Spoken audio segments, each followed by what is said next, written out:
Look closely at this ultrasound photo.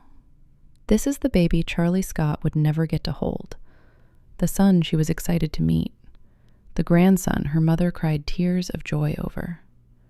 On February 9th, 2014, Charli clutched this exact photo at her sister's birthday party in Maui, laughing, hugging her family, glowing with that unmistakable pregnancy joy. She was 27 years old, 5 months pregnant, and completely in love with the life growing inside her. But what Charli didn't know that night, what no one knew, was that someone else looked at that ultrasound and felt something very different. Not joy, rage. Because later that evening, Charli's phone would ring. Her ex-boyfriend, the father of her baby.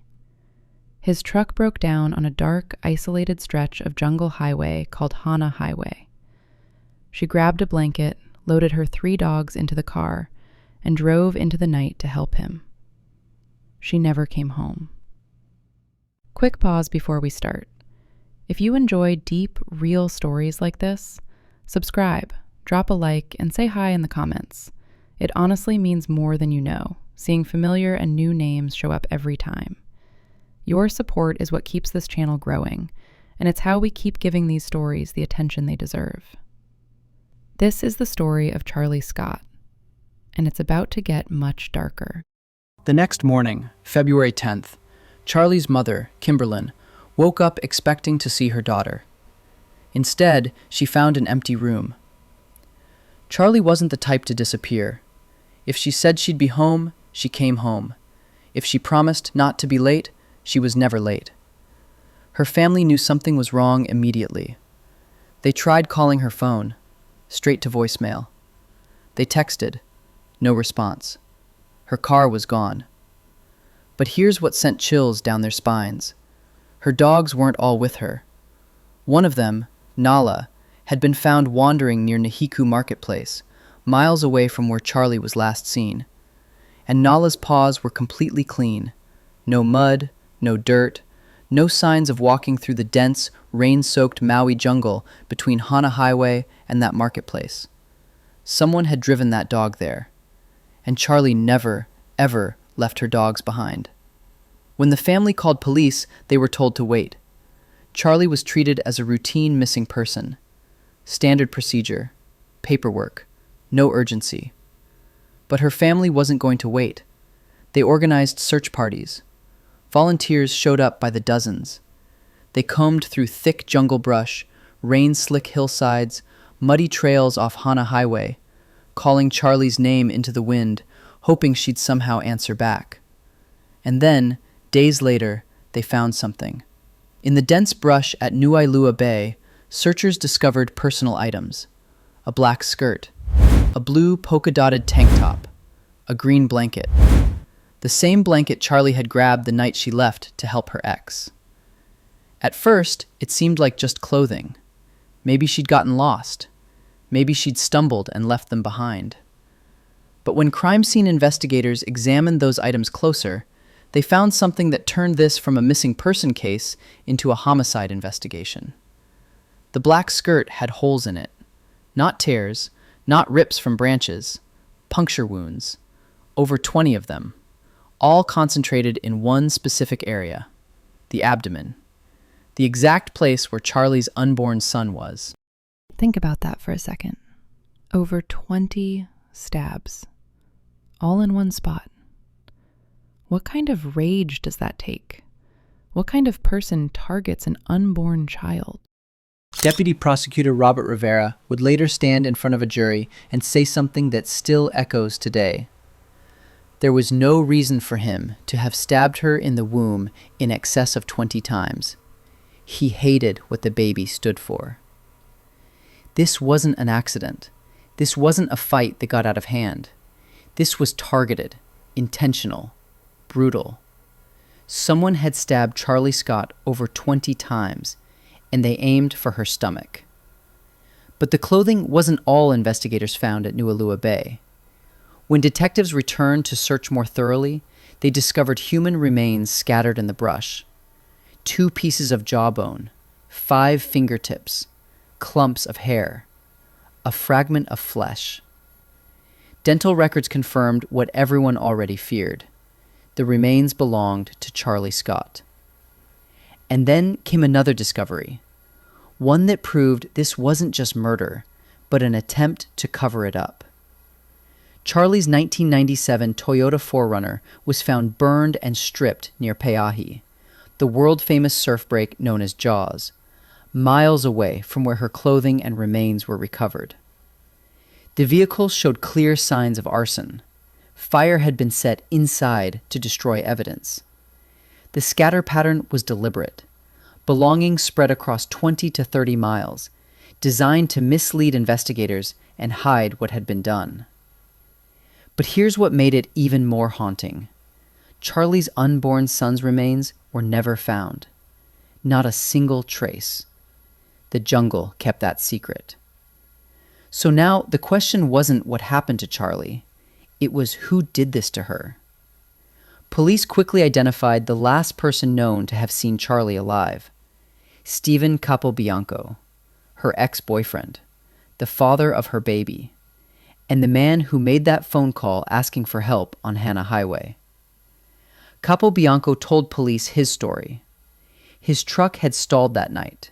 He called Charli for help. She drove out, waited while he fixed it, then drove back home on her own. Simple, clean, innocent. But that story didn't hold up. Phone records placed Capobianco in the area far longer than he admitted. His timeline didn't match the evidence, and prosecutors argued he lied about key details to cover his tracks. But the real motive, the reason why he would do this, came from witness testimony. In December 2013, Charli told Stephen she was keeping the baby. His reaction? Panic, anxiety, anger. One witness testified that Stephen said something chilling. She was supposed to have taken care of it, meaning he expected her to terminate the pregnancy. He didn't want this baby. He didn't want the responsibility, financially, emotionally, or socially. Multiple witnesses said Stephen was trying to move forward with his life, dating, socializing, living freely, and Charli's pregnancy represented a future he did not want. So prosecutors argued that the phone call wasn't a coincidence. It was a setup. Stephen Capobianco chose Hana Highway for a reason. It's remote, narrow, surrounded by thick jungle and coastal cliffs. Cell service is unreliable. Traffic drops to almost nothing at night. It was the perfect place to isolate someone. Ask yourself, if someone you cared about went missing after you last saw them, would you just go home and act like nothing happened? Or would that be the behavior of someone who already knew exactly where they were? And Charli trusted him. She had no reason to believe she was in danger. She left willingly, carrying a blanket, bringing her dogs, not acting like someone who expected violence. That trust became the prosecution's most haunting point. She wasn't running. She wasn't hiding. She was helping. And according to prosecutors, once she arrived, she had no chance to escape. They argued Stephen stabbed her over 20 times, targeting her stomach, targeting their unborn son, in a fit of rage over a pregnancy he never wanted. Then he drove her vehicle miles away, set it on fire to destroy evidence, scattered her belongings across the island, and went home. And here's the chilling part. After all of this, after murdering the mother of his child and destroying evidence, Stephen Capobianco went home and acted like nothing had happened. No frantic calls, no urgent search, no visible panic, just normalcy. This case went to trial with a major challenge. Most of Charli's body was never recovered. Her unborn son's remains were never found. But prosecutors reminded the jury that murder doesn't require a full body. It requires proof that a death occurred, that it was caused by criminal action, and that the defendant was responsible. And they had that proof. Dental identification from jawbone fragments, hair and skin matching Charli's DNA, blood traces, clothing with over 20 stab wounds concentrated in the abdomen, phone records placing Capobianco in the area, his inconsistent statements to police, witness testimony about his motive and his resentment toward the pregnancy. The defense tried to argue there wasn't enough direct evidence. They questioned timelines. They suggested alternative possibilities. But prosecutors kept coming back to three simple facts. No one else had motive, no one else had opportunity, and no one else had last contact with her.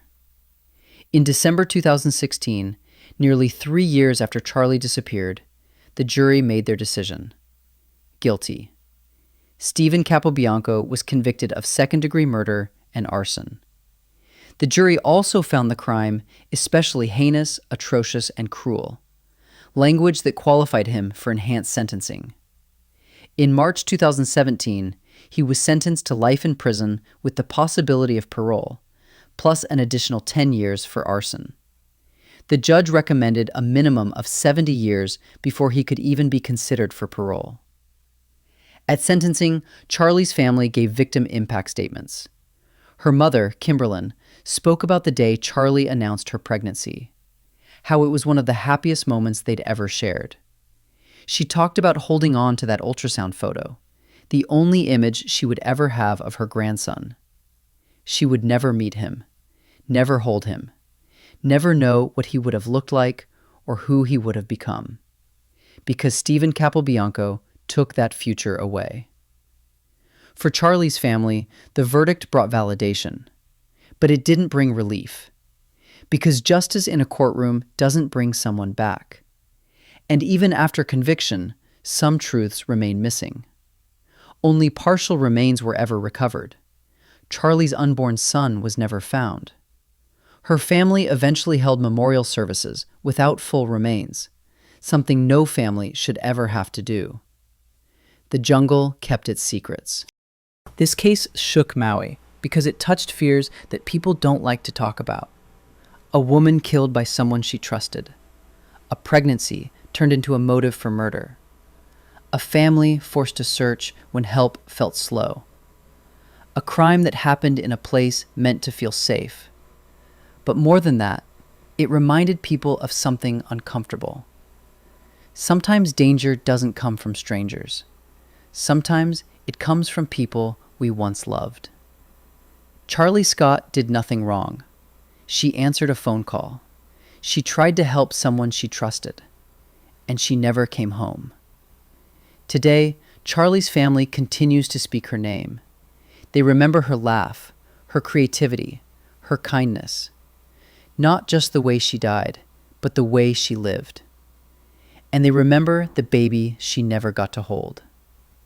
Because behind every true crime headline is not just a case file. There are birthdays that never came, futures that never happened, and families who carry the weight forever. If this story moved you, please take a second to like this video and subscribe.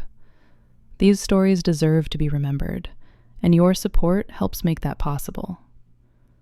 Drop a comment and let me know your thoughts. I'll see you in the next one.